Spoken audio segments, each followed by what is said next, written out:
ఓం శ్రీ మహాగణాధిపతయ నమః. ఓం శ్రీ గురుభ్యో నమః. ఓం శ్రీమాత్రే నమః. శ్రీదేవి భాగవతం సత్సంగ కార్యక్రమానికి స్వాగతం. నిన్నటి రోజున మధుకైటభ వృత్తాంతం గురించి మనం తెలుసుకుంటూ ఉన్నాం. ఆ మాయాదేవి శ్రీ మహావిష్ణువుని ఆవహించి ఉన్నప్పుడు ఆయన మత్తు నిద్రలో ఉన్నాడు. ప్రళయకాలంలో ఉన్నటువంటి ఆ సముద్రం అంటే జల ప్రళయం వచ్చి ఇక జీవులన్నీ కూడా అంతమైపోయాయి. బ్రహ్మ సృష్టిలో ఉన్నటువంటి భాగం అంతా కూడా ఆ జల ప్రళయంలో మునిగిపోయింది. కేవలం విష్ణు భగవానుడు ఆదిశేషుడి మీద పడుకుని ఉన్నాడు. ఆయన గాఢ నిద్రలో ఉన్నాడు. బ్రహ్మ ఎంత స్తోత్రం చేసినా లెగవలేదు. దాంతో పరిస్థితి గమనించి ఇది ఆ యొక్క ఆదిపరాశక్తి యొక్క ప్రభావం అనుకుని ఆయనకి నిద్ర రూపంలో ఆవహించి ఉన్నటువంటి ఆ యొక్క ఆదిపరాశక్తిని బ్రహ్మదేవుడు స్తోత్రం చేశాడు. బ్రహ్మదేవుడి యొక్క స్తోత్రాన్ని మెచ్చి జగన్మాత బయటికి వచ్చింది. ఆ యొక్క విష్ణుమూర్తి శరీరం నుంచి బయటికి వచ్చినటువంటి ఆ జగన్మాత ఎంతో తేజస్సుతో ఆకాశంలో వెలుగుతూ ఉంది. ఎదురుగా ఉన్నటువంటి వీళ్ళందరికీ కూడా అంటే అక్కడ ఈ బ్రహ్మదేవుడికి మాత్రమే ఆమె దర్శనమిచ్చింది, విష్ణుమూర్తికి మాత్రమే ఆమె దర్శనమిచ్చింది. అక్కడ మిగతా ఉన్నటువంటి మధుకైటభులకి ఇంకా ఆమె దర్శనం ఇవ్వలేదు.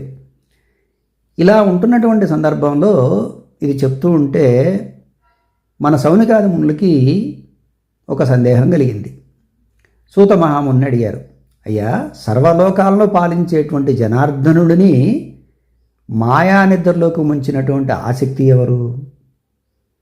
ఈయన సర్వవ్యాపి, పరాత్పరుడు, పరమాత్మ, నారాయణుడు, హృషికేశుడు, వాసుదేవుడు, జనార్దనుడని అందరూ ఆరాధిస్తారు కదా.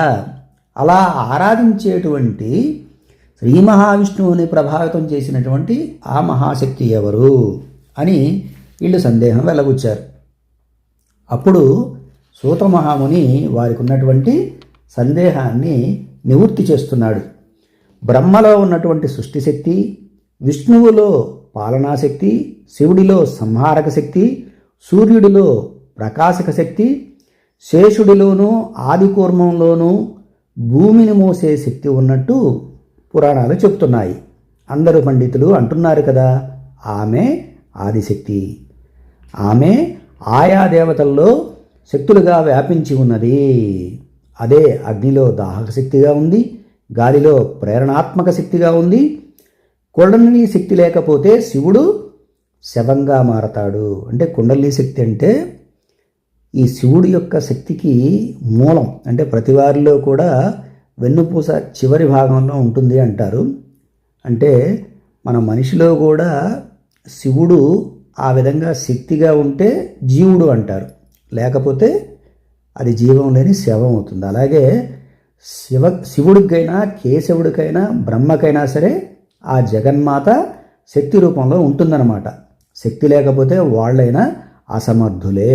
బ్రహ్మ మొదలుకొని గడ్డిపోచ వరకు కదిలేది కదలంది ఈ బ్రహ్మాండంలో ప్రతిదీ కూడా శక్తి మీద ఆధారపడి ఉన్నదే.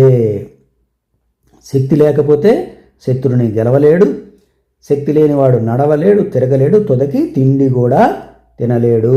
అందుచేత అంతటా వ్యాపించి ఉన్నటువంటి శక్తే బ్రహ్మం అనిపించుకుంటుంది. బుద్ధిమంతుడైనటువంటి వాడు ఎవరైనా సరే ఆ శక్తినే ఉపాసించాలి. ఆ శక్తి విషయమే ఎప్పుడూ ఆలోచించాలి.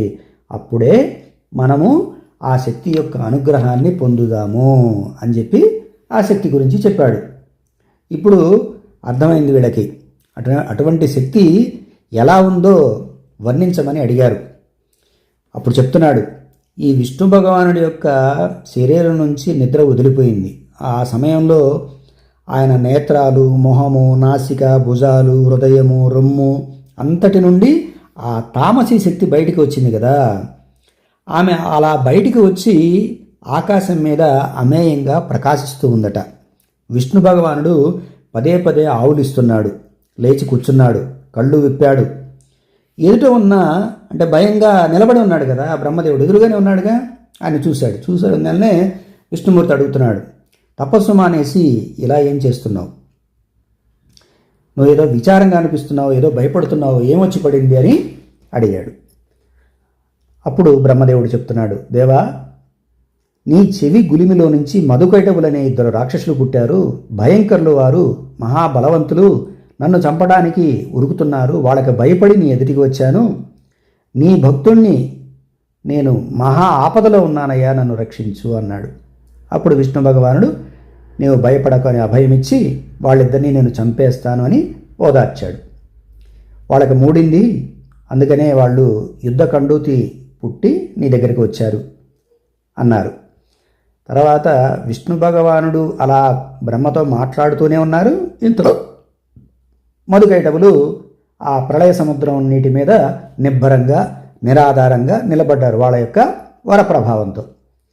భయపడి పారిపోయి ఇతని దగ్గరికి వచ్చావా అని మళ్ళా బ్రహ్మని వాళ్ళు భయపెడుతున్నారు. వీడెవడు, ఈ పాము పక్క మీద, వీడి కళ్ళ ముందే ఈ పని పట్టిస్తాం, నిన్ను చంపేసి వీడిని చంపేస్తాం, రాబోయి రా, చేతులు కలుపు, లేదా మీ దాసుణ్ణి అని చేతులు జోడించు అన్నారు. వాళ్ళ పొగరు మాటలు విన్నటువంటి విష్ణుమూర్తి, రండి, మీరిద్దరూ నాతో పోట్లాడండి, మీ సర్రా నేను తీరుస్తాను అన్నాడు. ఆ మాట విని మధుకైటవులు ఇద్దరు కూడా కళ్ళు పెద్దవి చేసి నిటారుగా నిలబడ్డారు. వాళ్ళు జబ్బలు చరిచారు. మధుడు ముందు కురికాడు. నిరాధారంగా నించున్న చోటే నించుని నిప్పులు కక్కాడు కైటవుడు. మధుడు విష్ణుదేవుడు మల్ల యుద్ధానికి తలపడ్డారు. ఇద్దరు బాహాబాహిగా పోట్లాడుకున్నారు. మధుడు అలసిపోయాడు, కైటవుడు వచ్చి కలపడ్డాడు. కైటవుడు అలసిపోయాడు, మధుడు కలపడ్డాడు. ఇలా ఒకడు అలసిపోతే ఒకడు. రాక్షసులు ఇద్దరూ కూడా విష్ణుమూర్తితో విసుగు లేకుండా బాహుయుద్ధం చేశారు. కట్టెదుట బ్రహ్మదేవుడు అంతరిక్షంలో, ఆదిశక్తి అంతరిక్షంలో వీళ్ళు యుద్ధాన్ని గమనిస్తూ ఉన్నారు. అలా ఎంతో కాలం సాగింది ఆ యుద్ధం. ఒకరి తర్వాత ఒకరు కలబడుతున్నారే కానీ అలసిపోవటం లేదు. ఈ మధుకైటవులు పిసరంతా కూడా వెనకాడటం లేదు. ఈ విష్ణుమూర్తికి కొంచెం అలసట వస్తూ ఉంది. ఎందుకంటే 5000 సంవత్సరాలు వాళ్ళతో అలా బాహువులతో యుద్ధం చేయటం అంటే చిన్న విషయం కాదు కదా. ఎందుకంటే ఏదన్నా బాణాలు వేసుకోవటం అంటే అది వేరే విషయం. కానీ ఇక్కడ అలా కాదు కదా. ఒకళ్ళకొకళ్ళు మల్ల యుద్ధానికి కదా బాహాబాహి పోట్లాడుకున్నారు కదా. దీంట్లో వాళ్ళకి అంటే వాళ్ళిద్దరేమో ఒకళ్ళ తర్వాత ఒకళ్ళు వస్తున్నారు. ఇక్కడ విష్ణు భగవానుడు అట్లా కాదు కదా. ఆయన ఒక్కడే వాళ్ళిద్దరి మీద పోట్లాడుతూ ఉన్నారు. వాళ్ళేమో చావకుండా అలా హోరాహోరీగా 5000 సంవత్సరాల తర్వాత ఆలోచనలో పడ్డాడు శ్రీ మహావిష్ణువు. వీళ్ళు చెక్కు చెదరకుండా ఉన్నారు, వీళ్ళల్లో ఏదో శక్తి ఉంది. నా బలపరాక్రమాలు ఏమయ్యాయి? ఏ రాక్షసుల దగ్గర కూడా ఇన్ని సంవత్సరాలు నేను యుద్ధం చేయలేదు. వీళ్ళు ఇంకా ఉత్సాహం రెట్టించి పులికేకలు వేస్తూ జబ్బలు చరుస్తున్నారు అని విష్ణుమూర్తి ఆలోచనలో పడ్డాడు. విష్ణుమూర్తి ఇలా ఆలోచిస్తూ ఉండేసరికి వాళ్ళు హేళన చేస్తున్నారు. ఏంటి, అలసిపోయావా? బలం దిగజారిపోయిందా? అయితే ఆగిపో, మీ దాసుణ్ణి అంటూ చేతులు జోడించు, లేదంటావా? దమ్ముంటే రా, కలబడు, నిన్ను చంపేస్తాం, తప్పదు. ఆ తర్వాత ఈ 4 మొహాల వాడిని నల్లిని నలిపేసినట్టు నలిపేస్తాం అని వాళ్ళు చాలా గంభీర స్వరంతో విష్ణుమూర్తిని రెచ్చగొట్టారు. విన్నాడు విష్ణు భగవానుడు. నవ్వుతూ మెల్లగా అన్నాడు, అలసిపోయిన వాళ్ళ మీద, భయపడిన వాళ్ళ మీద, ఆయుధాలు కింద పడేసిన వాళ్ళ మీద, పతితుల మీద, పసివాళ్ల మీద చెయ్యి చేసుకోరయ్యా వీరులనేవాళ్ళు. సనాతనంగా వస్తున్నటువంటి వీరధర్మం ఇది. మీరు మహావీరులు, మదోత్కటులు. మీరు ఒకళ్ళ తర్వాత ఒకళ్ళు అలసట తీర్చుకుంటూ పోట్లాడుతున్నారు. నేనా ఒక్కడే ఆగకుండా 5000 సంవత్సరాలు మీతో బాహుయుద్ధం చేశాను. మీలాగే నేను కూడా కొంచెంసేపు విశ్రాంతి తీసుకోవాలి కదా, తర్వాత యుద్ధం చేస్తాను. నేనేమి పారిపోవటం లేదు, ఎక్కడికి పోవటం లేదు. న్యాయంగా మాట్లాడుకుందాం. చూడండి, మీ ఎదురుగానే ఉన్నాను, మీ ఎదురుగానే ఉంటాను, కాబట్టి ఆలోచించండి అన్నారు.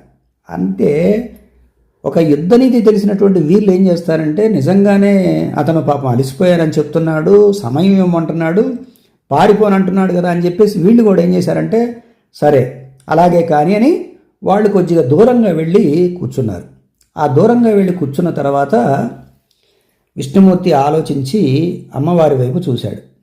అమ్మవారు ప్రసన్నమయ్యి, అమ్మ నీ వరప్రభావం అమ్మా ఇది, నువ్వు వాళ్ళకు వరం ఇచ్చావు, దానవులు కానీ దేవతలు కానీ ఎవ్వరి చేతులు కూడా ఓడిపోకుండా నువ్వు వరం ఇచ్చావు, మరి వాళ్ళని ఎలా సంహరించాలి అంటే అప్పుడు జగన్మాత నవ్వి, ఇప్పుడు వాళ్ళని నేను నా మాయతో ప్రభావితం చేస్తాను, నీవు నీ యొక్క సుదర్శన చక్రంతో వారిని సంహరించు అని అమ్మవారు విష్ణు భగవానుడికి చెప్తుంది. వీళ్ళిద్దరూ ఆ విధంగా సైగల ద్వారానే అంతా ఒకరికొకళ్ళు మాట్లాడుకున్నారు. ఎందుకంటే ఇప్పుడు ఈ యుద్ధం దగ్గర ప్రత్యక్ష సాక్షులు ఎవరు? బ్రహ్మదేవుడు, జగన్మాత. అక్కడ ప్రళయకాలంలో జరిగినప్పుడు సందర్భం కదా అది, ఆ సమయంలో ఇంకెవరు లేరు. అయితే అప్పుడు ఇదంతా కూడా ఈ యొక్క అమ్మవారి యొక్క వరం వల్ల కాబట్టి అసాధ్యం అవుతుందని చెప్పేసి వీళ్ళు సావకుండా ఈ విధంగా నా మీద పోట్లాడుతున్నారు అనేటువంటిది అర్థమయ్యి ఆ దేవీ మాయతోనే ఇది సాధ్యం అని చెప్పేసి అనుకొని విష్ణు భగవానుడు వాళ్ళిద్దరూ మాట్లాడుకున్న తర్వాత ఇక విష్ణు భగవానుడు మరలా వాళ్ళని పిలిచి, నేను చాలామందితో యుద్ధం చేశానయ్యా ఇప్పటివరకు, మీలాంటి వాళ్ళతో యుద్ధం చేయటం నాకు కూడా చాలా ఆనందంగా ఉంది, మీకు ఏదైనా ఒక వరం కావాలంటే వరం కోరుకోండి, నాకు వరం ఇవ్వాలని ఉంది అంటాడు. అంటే ఇప్పుడు వాళ్ళని ట్రాప్లోకి తీసుకోవాలి. ఇప్పుడు ఆల్రెడీ అమ్మవారు అయ్యవారు మాట్లాడుకున్నారు కదా, శ్రీ మహావిష్ణువును జగన్మాత మాట్లాడుకున్నారు కాబట్టి ఇప్పుడు వాళ్ళని మాటలో పెడితే వాళ్ళు బలగర్వంతో ఏమన్నారు శ్రీ మహావిష్ణువుని, నువ్వు మాకు వరం ఇచ్చేదేంటి,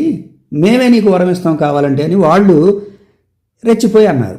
అనగానే వెంటనే స్వామి అన్నాడు, అయితే అలాగా అని అమ్మవారి వైపు చూశాడు. అమ్మవారు వాళ్ళ వైపు చూసింది. వెంటనే అమ్మవారి యొక్క చూపుల ప్రభావంతో వీళ్ళు వాళ్ళల్లో ఉన్నటువంటి తామకసిక శక్తి అధికమవటం వల్ల వీరగర్వంతో వీడేం చేస్తాడులే అని వరం కోరుకోమని అనేశారు. అంటే అమ్మవారి యొక్క మాయా ప్రభావం వాళ్ళని ఆవరించిందనమాట. అప్పుడు విష్ణుమూర్తి అన్నాడు, అయితే మీరు నా చేతుల్లో చనిపోండి అని తెలివిగా అదే సమయంలో అమ్మవారు మాయ ప్రభావం చూపించే సమయంలోనే విష్ణుమూర్తి వాళ్ళిద్దరిని అన్నారు. వీళ్ళు వీరులు, మధుకైటవులు, వరం ఇస్తానన్నారు కాబట్టి ఎనికి తగ్గకూడదు. కాబట్టి వాళ్ళు కూడా ఏమన్నారంటే, సరే బాగుంది, మేము నీ చేతిలో చనిపోవడానికి సిద్ధంగా ఉన్నాం, నువ్వు కూడా అన్నావు కదా మాకు వరం ఇస్తాను, నువ్వు కూడా అన్నావు, కానీ వాళ్ళు బుద్ధి ఉపయోగించారు. ఇదంతా కూడా జలప్రళయం అయిన తర్వాత నీరు మాత్రమే ఉంది, ఎక్కడా వేరే భూభాగం అనేది లేదు, అరణ్యాలు లేవు, ఎక్కడా లేవు, చెట్లు చేమలు ఏమి లేవు, వేరే ఖండం అనేది కనపట్ల. మమ్మల్ని నువ్వు ఎక్కడైనా ఒక భూభాగం మీద మమ్మల్ని సంహరించు అన్నారు. అది అవకాశంగా తీసుకున్నాడు విష్ణు భగవానుడు. అమ్మవారు నవ్వింది. వెంటనే విష్ణు భగవానుడు తన శరీరాన్ని పెంచారు, ఆయన మహావిరాట్ స్వరూపాన్ని పెంచగానే వీళ్ళు కూడా వాళ్ళ యొక్క శరీరాన్ని పెంచేసరికి శ్రీ మహావిష్ణువు ఆ దేవి కృపతో తన యొక్క తొడ భాగం అంతా కూడా నీళ్లు కడపడనంత ఒక భూభాగంలాగా తొడని చూపించాడు. అప్పుడు సుదర్శనుని పిలిచారు. వాళ్ళని తీసుకొని ఆ యొక్క తొడ మీద సుదర్శన చక్రంతో వారి యొక్క తలని ఖండించడంతోనే ఆ యొక్క మధుకైటవుల యొక్క సంహారం జరిగింది. ఆ సమయంలో వారి యొక్క రక్తం అంతా కూడా ఆ నీళ్ళల్లో కలిసింది. మరి ఈ జల ప్రళయంలో భూదేవి కూడా ఆ యొక్క జలంలోనే ఉంది కదా, అందుకనే ఈ యొక్క మధుకైటవుల యొక్క రక్తం కలవటం వల్లే భూదేవికి మేధిని అనే పేరు కూడా వచ్చిందట. అలా జగన్మాత యొక్క అనుగ్రహంతో ఈ మధుకైటవులు అనేటువంటి ఆ మహారాక్షసులు, ఆ బలగర్వితులైనటువంటి రాక్షసులు ఆ విధంగా, అంటే మోసాన్ని మోసంతోనే గెలవాలన్నట్లుగా జగన్మాత మాయా ప్రభావంతో వాళ్ళల్లో ఆ యొక్క ఇచ్ఛా మరణం, అంటే వాళ్ళకి మృత్యువు, వాళ్ళు చనిపోవాలనుకున్నప్పుడు మాత్రమే చనిపోతారు కాబట్టి, ఆ జగన్మాత ఇచ్చిన వరం కాబట్టి ఆ మాయకు ప్రభావం అయ్యేలాగా మరలా అమ్మవారే ఆ విధమైనటువంటి పరిస్థితి కల్పించి వాళ్ళు అంగీకరించేలాగా, అంటే ఎట్లాగూ భూమిని చూపించలేడు, మనం చావాలంటే భూమి కావాలి అని వాళ్ళలో ఆలోచన కల్పించింది. తర్వాత ఆ జగన్మాత శక్తితో విష్ణువు చక్కగా వ్యూహరచన చేసి మొత్తం మీద ఆ యొక్క మధుకైటవుల యొక్క సంహారాన్ని చేశారు. ఈ విధంగా ఆ వీరులు శ్రీ మహావిష్ణువు యొక్క చేతిలో ఇద్దరు కూడా మరణించారు. అలాంటి ఘట్టమైనటువంటి ఈ యొక్క మధుకైటవుల వృత్తాంతంలో మనం తెలుసుకోవాల్సింది ఏమిటంటే, జగన్మాత నిమిత్తం లేకుండా, జగన్మాత యొక్క ప్రమేయం లేకుండా ఈ విధంగా శరీరాన్ని 1000 యోజనాలు పెంచుకోవటం అనేది వీళ్ళకి సాధ్యం కాదు, శ్రీ మహావిష్ణువుకు కూడా సాధ్యం కాదు. వీళ్ళు 1000 యోజనాలు పెంచితే శరీరాన్ని ఆయన తొడలు 2 కూడా 2000 యోజనాలు పెంచాడు. అలా మధుకైటబుల్ని ఆట కట్టించింది కేవలం శ్రీ మహావిష్ణువు శక్తి యొక్క సహకారంతో.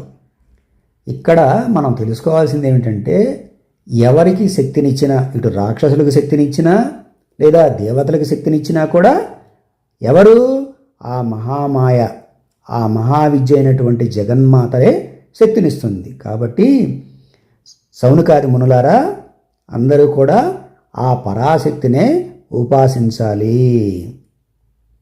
దేవదానవులందరికీ కూడా ఆమె ఆరాధ్య దేవత. మీరు ముల్లోకాలు గాలించినా కూడా ఆమెను మించిన దేవత లేరు. ఈ సర్వలోకాలకు ఆమె లోకేశ్వరి. 4 వేదాలు చెప్పే సత్యం ఇదే, 6 శాస్త్రాలు చెప్తున్నటువంటి మాట ఇదే అని ఆ దేవి యొక్క గొప్పతనాన్ని ఈ సౌనికాది మునులకు చెప్పడం జరిగింది. ఇలా దేవి యొక్క శక్తిని మనం స్మరిస్తూ ఆ జగన్మాత అనుగ్రహం కోసం ప్రార్థిద్దాం. స్వస్తి. ఓం శ్రీమాత్రే నమః.